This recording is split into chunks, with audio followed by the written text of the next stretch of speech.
Mike, kita udah punya pertanyaan, Mike, ada di grup chat. Tapi mungkin sebelum masuk ke pertanyaan itu, mungkin untuk sedikit kesimpulan secara general, Mike. Tadi kan udah dibahas nih sebelumnya, terkait dengan kebijakan fiskal dan kebijakan moneter, terutama yang ada di Indonesia dan juga dari Bank Indonesia atau pemerintah Indonesia, dan juga dari dominating currency seperti AS. Kalau menurut Mike sendiri, apa yang sekarang sudah dilakukan untuk kebijakan fiskal dan moneter, sudah dikoordinasi itu, apakah itu sudah cukup untuk mengcounter dampak ekonomi yang disebabkan oleh pandemi ini?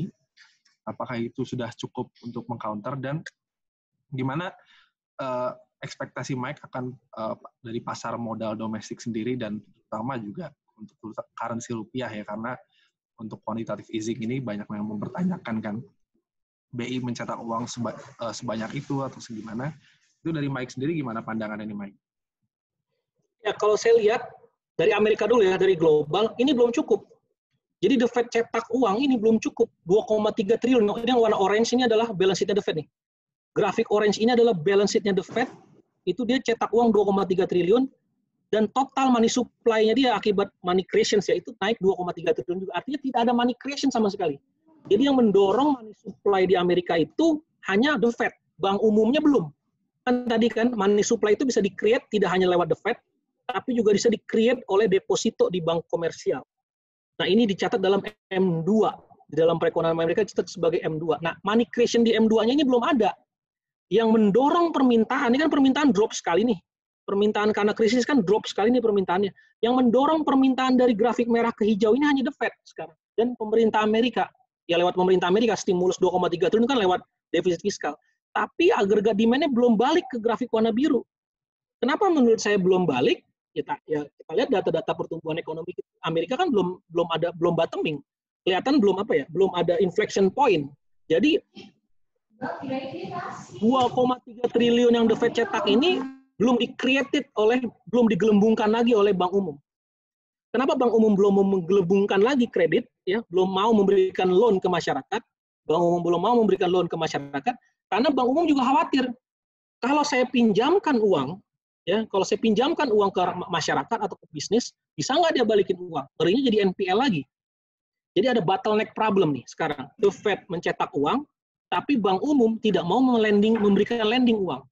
Kenapa? Karena bank umum juga khawatir kalau dia lending. Jadi menurut saya belum cukup. Nah, bagaimana dengan pemerintah Indonesia? Sama. Kalau orang bilang tadi BI QE 300 triliun itu cukup, menurut saya enggak. Kenapa? Bisa jadi NPL di bank-bank umum juga gede. Karena kan apalagi sekarang OJK menyuruh BI untuk melakukan OJK menyuruh bank umum untuk melakukan restruktur di NPL. Jadi bisa jadi NPL-nya itu bisa jadi loan di bank umum nih udah jadi NPL. Nah, kalau loan di bank umum, di bank-bank KBRI, Mandiri, BCA, bank-bank umum lah ya, loan-nya itu udah berubah jadi NPL, apa yang terjadi? Money supply-nya drop. Money supply hilang, karena money supply itu bisa di-created out of thin air. Jadi money supply itu bisa digelembungkan dari depositonya di balance sheet-nya bank umum. Tapi juga bisa hilang money supply itu. Kenapa? Berubah dari loan, berubah jadi NPL. Nah, kalau makin banyak yang NPL, makin banyak perusahaan atau corporate atau BUMN yang gagal bayar, makin banyak yang NPL, maka money supply akan shrinking, bukan naik.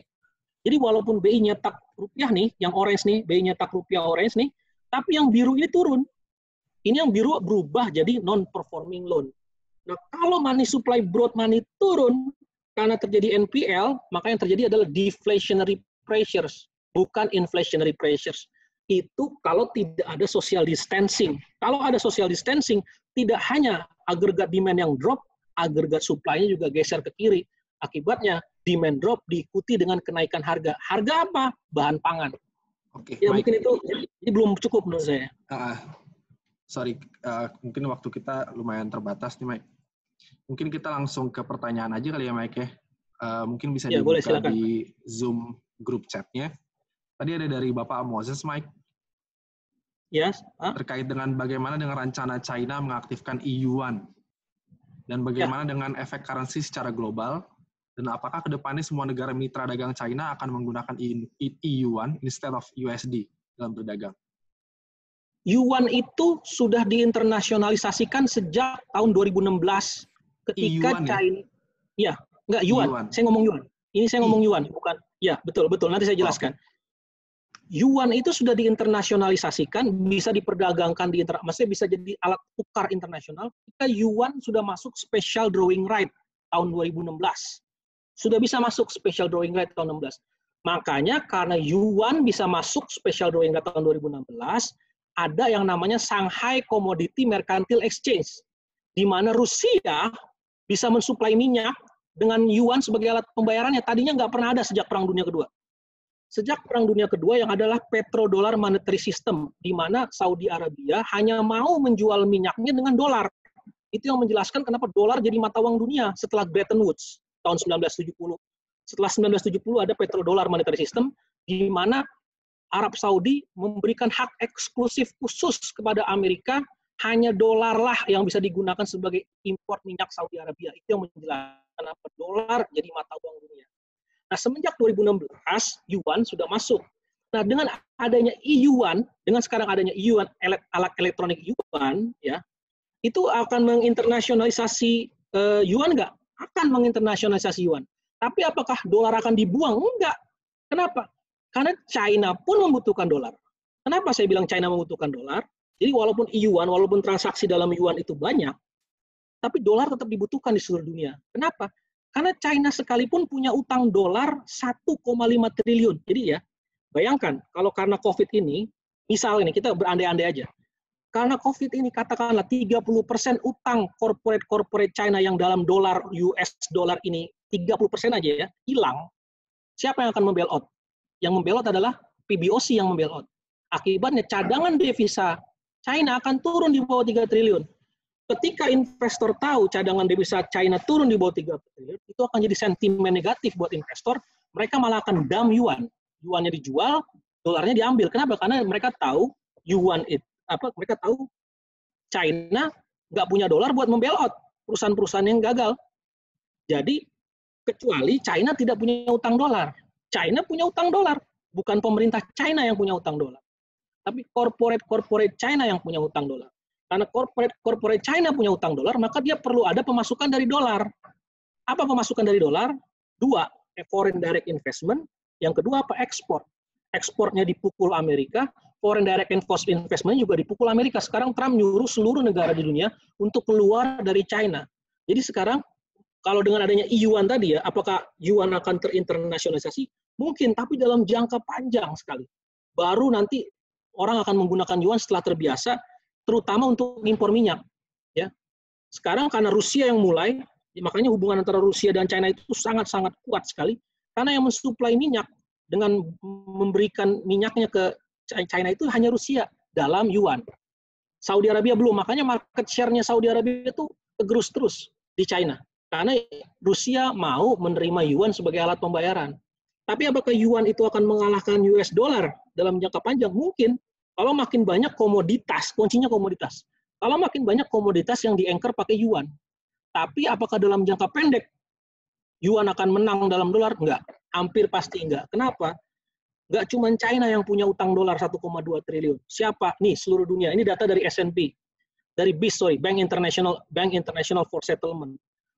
9,3 triliun dolar di luar Amerika perusahaan-perusahaan punya utang dolar. 12 triliun dolar di bank-bank umum di seluruh dunia itu utang dolar. Jadi dolar lebih dibutuhkan sekarang daripada yuan. Untuk apa? Servicing debt. Karena hampir semua utang, 80% utang di seluruh dunia itu di-anchor sama dolar. Jadi mungkin yuan nggak dalam jangka menengah? Mungkin. Tapi dalam jangka pendek impossible. Malah kemungkinan prediksi saya, di semester kedua yuan akan didevaluasi. Akan didevaluasi ke 8 mungkin, kalau apa? Trade war-nya kembali. Kalau trade war kembali, PBOC akan melakukan strategi yang sama seperti 2019, di mana dia mendevaluasi yuan. Mungkin itu dalam jangka panjang mungkin, tapi jangka pendek yang ada mungkin malah yuan akan diperlemah terhadap dolar. Mungkin itu ada pertanyaan lagi? Waktu kita mungkin tinggal 20 menit lagi, tapi kita masih ada 4 pertanyaan, jadi mungkin bisa dipersingkat, Mike. Oke, biar cukup waktunya. Terus untuk nanti ada yang bertanya tadi yang belum bisa masuk, nanti ini untuk videonya akan direkam dan diupload ke YouTube. Nanti bisa diinfoin ke teman-teman yang tadi belum bisa masuk dan belum bisa lihat presentasinya Mike. Mungkin kita masuk ke pertanyaan berikutnya dari Pak Desmond. Apakah siklus yang terjadi tahun ini bentuk U-shape, bentuk U atau W, bentuk W? Dan kalau Trump kalah, apakah semua asumsi Mas Michael ini akan tak terjadi? Jadi sempat bahas tentang Biden dan Trump juga kan, Mike? Ya. Menurut saya, tahun ini, kalau data sekarang semua itu rely on data BIN dan data berbagai dari Singapura juga ya, terhadap prediksi, karena sebenarnya nggak ada yang tahu, sejujurnya. Tidak ada yang tahu kapan COVID ini akan selesai di Indonesia, nggak ada yang tahu. Tapi kita, kalau kita pakai patokan data Badan Intelijen Nasional, itu dia bilang flattening-nya bulan Juni, dan bulan Juli masyarakat bisa bekerja kembali.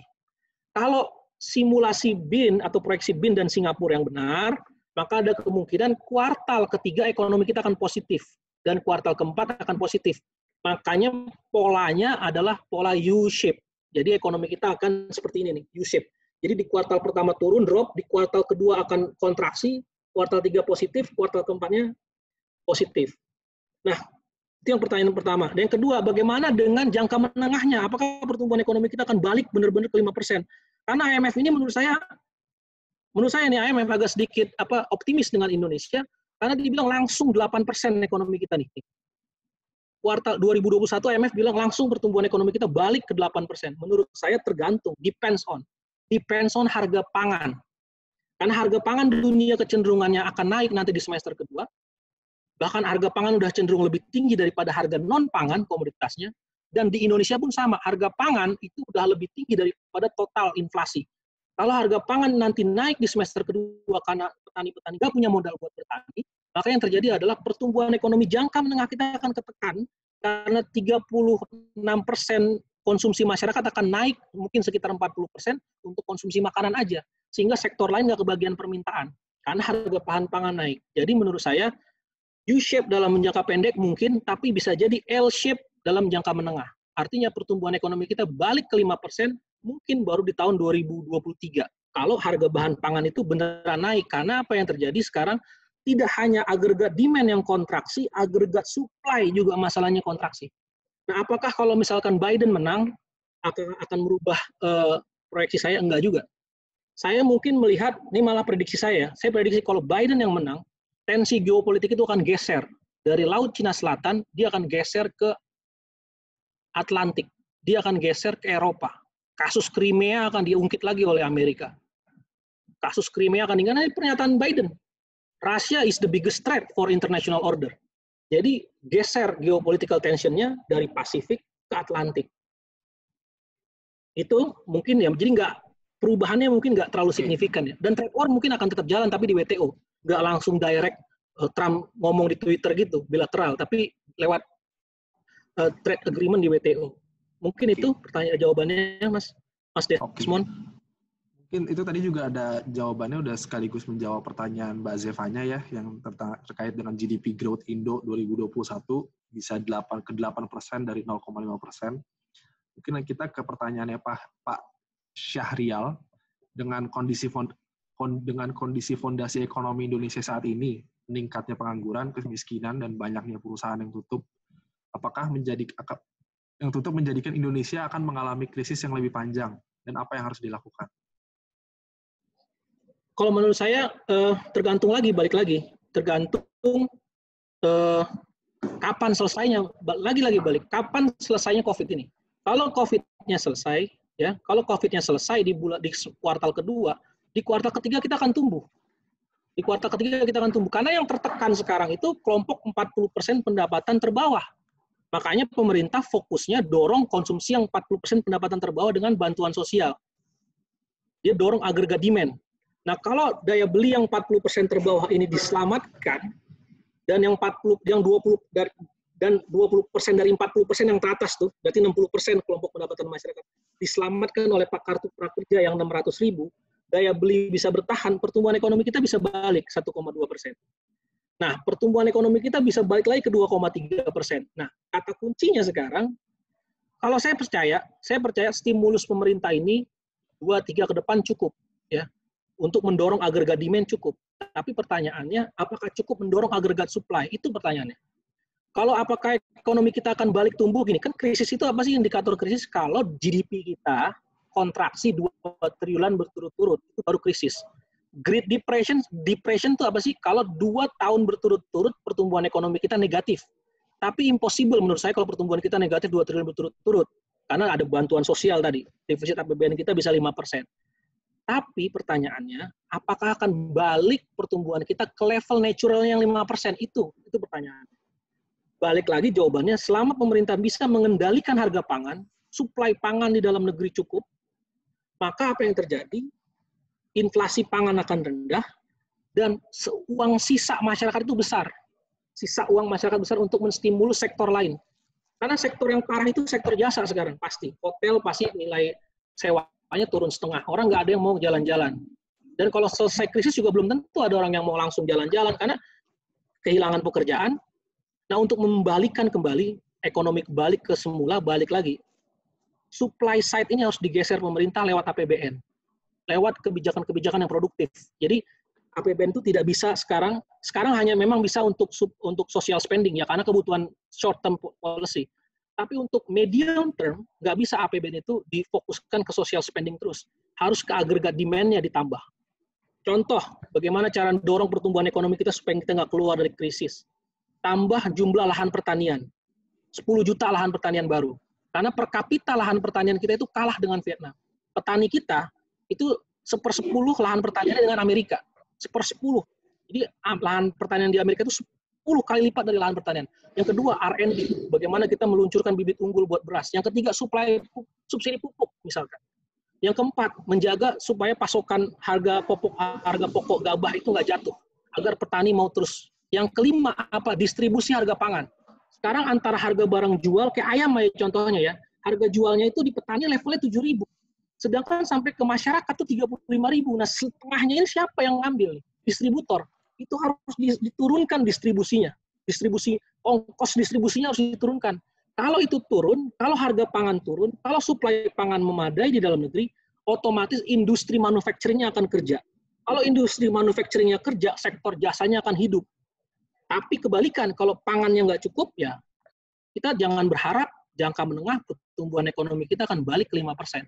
Itu kuncinya, agregat supply. Mungkin itu. Oke. Kita tinggal punya waktu untuk 2 pertanyaan terakhir nih, Mike. Ya. Dia ada dari Bapak Daniel. Apa implikasi jangka menengah atau jangka panjang atas tindakan The Fed membeli high yield corporate bonds? Zombie bank. Jadi jawabannya adalah zombie company. Jawabannya adalah zombie company. Karena The Fed membail out perusahaan-perusahaan yang memang sudah rusak sebelum krisis. Dan itu akan terjadi seperti Jepang. Jepang itu kan yang terjadi bukan zombie company, tapi zombie bank. Yang terjadi, company itu tidak berproduksi, karena memang demand dan produktivitasnya rendah, tapi tetap di bail out oleh pemerintah. Tapi bail out-nya tidak meningkatkan employment creations. Makanya Amerika kemungkinan dalam jangka menengah itu dia akan mengalami yang namanya liquidity trap seperti yang terjadi di Jepang. Jadi, tapi apakah terjadi inflasi? Enggak. Yang terjadi di Jepang apa? Deflasi. Kalau banyak perusahaan yang di bail out ya, banyak perusahaan company yang tidak dibangkrutkan dan terus di bail out oleh pemerintah, oleh The Fed ya, dengan di-buy dia punya obligasi misalkan, tetap stay hidup, tapi bank umum nggak ada yang mau minjemin dia duit. Karena fundamentalnya buruk. Akibatnya apa? Liquidity trap. Jadi walaupun money supply dipompa seperti ini, money supply yang warna orange dan warna biru ini dipompa, tapi bank tidak mau ngasih pinjem. Indikator bank nggak mau kasih pinjem dari yield, balik lagi, yield spread LIBOR OIS ini nggak turun-turun. Artinya terjadi bottleneck problem. Transmisi kebijakan moneternya nggak jalan. Bank umum cetak duit, tapi bank sentral cetak duit terus, tapi bank umum tidak mau lending. Yang bisa jadi adalah bubble. Bubble di mana financial asset. Financial asset bubble sudah terjadi di mana di yield, di US Treasury bonds. Harganya naik terus karena yield-nya itu ditahan di bawah 1%. Jadi itu yang kemungkinan yang terjadi adalah zombie companies, pertumbuhan ekonomi Amerika jangka menengah akan turun, dan yang akan lebih rendah, bukan turun, akan lebih rendah dari sebelumnya, dan yang akan terjadi adalah liquidity trap. Mungkin itu jawaban saya. Untuk yang terakhir, Mike, dari Pak Bambang, masyarakat dibingungkan dengan statement DPR meminta BI untuk print money 600 triliun. Malah mantan Mendak Pak Gita Wirjawan mengatakan BI harus print money 4.000 triliun. Bagaimana nih pendapatnya Mas Mikail mengenai dua statement tersebut? Ya, sebenarnya sih nggak ada salahnya juga kalau DPR bilang Bank Indonesia harus print uang 600 triliun. Kenapa? Karena sekarang, balik lagi, kan money supply itu kan apa yang terjadi dengan Amerika dan BI itu sama. Ya, BI itu berapa jumlah uang kertas dan logam yang dicetak BI? Total sekarang itu ada sekitar 600 triliun. Tapi berapa total loan, berapa total kredit di perbankan itu ada 6.000 triliun. Berarti uang dicetak BI itu 10 kali lipatnya itu ada di Bank Umum nih. Karena Bank Umum bisa mencetak uang out of nothing lewat apa? Mencetak deposito. Ya kan? Nah, sekarang masalahnya uang yang diciptakan oleh Bank Umum lewat money creations yang disebut dengan M2 yang warna biru ini tadi, itu underperform. Kenapa? Karena banyak yang gagal bayar, banyak yang minta restruktur. Kalau banyak yang minta restruktur dan dia jadi NPL, maka apa yang terjadi? Money supply yang biru ini, kalau BI nggak cetak uang, kalau BI nggak melakukan quantitative easing, BI nggak cetak uang, money supply yang biru ini turun. Nggak naik seperti ini, tapi money supply-nya turun. Kenapa? Karena loan dari Bank Umum itu akan berubah jadi NPL. Kalau loan dari Bank Umum berubah jadi NPL dan money supply-nya turun, apa yang terjadi? Permintaannya akan drop terus. Nah, makanya BI harus counter siklus dengan cara cetak uang. Berapa jumlah uang yang harus dicetak? Nah, itu yang debatable. Harus diukur. Diukurnya apa? Tadi. Kalau BI cetak uang itu digunakan untuk apa sama BI? Uang itu digunakan untuk apa sama pemerintah? Kalau uangnya digunakan untuk naikin produktivitas pangan, nambah subsidi pupuk misalkan. Ini untuk ngomongin 3 tahun ke depan ya. Nambah subsidi pupuk, nambah jumlah lahan pertanian, nambah R&D untuk bibit unggul. Nggak akan ada inflasi. Jadi jangan takut kalau BI cetak uang akan terjadi inflasi. Selama uang itu digunakan untuk dorong agregat supply. Selama uang itu digunakan untuk aktivitas yang produktif. Tapi kalau uang itu terus-menerus digunakan hanya untuk social spending seperti sekarang, ngasih raskin, artinya kan ngasih beras gratis, ngasih uang gratis ke orang untuk dia memenuhi kebutuhannya dia, itu nggak akan mendorong agregat supply. Tapi saya maklumi pemerintah.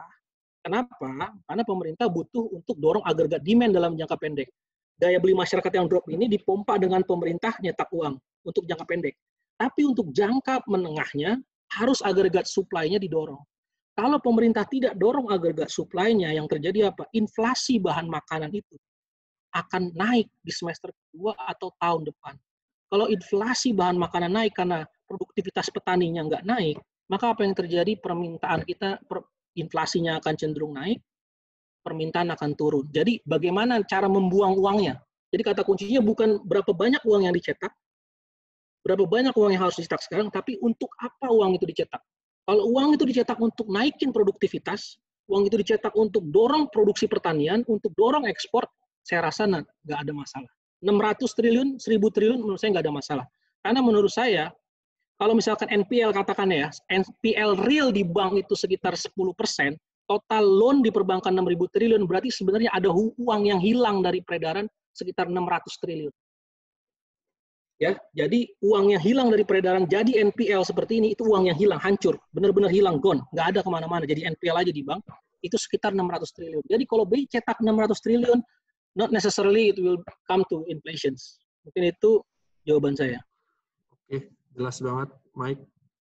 Thank you untuk penjelasannya, Mike. Mungkin karena waktu kita udah habis, kita bisa sudahi Zoom meeting kali ini ya. Thank you banget, Mike. Thank you banget, teman-teman.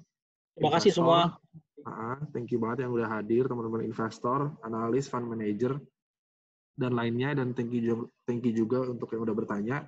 Kita ingetin lagi ya, untuk videonya nanti akan diupload di YouTube. Untuk teman-teman yang tadi info ada yang belum bisa masuk, mungkin bisa refer ke videonya, nanti akan diinfokan kembali dan di-blast melalui WhatsApp mungkin dari tim sales.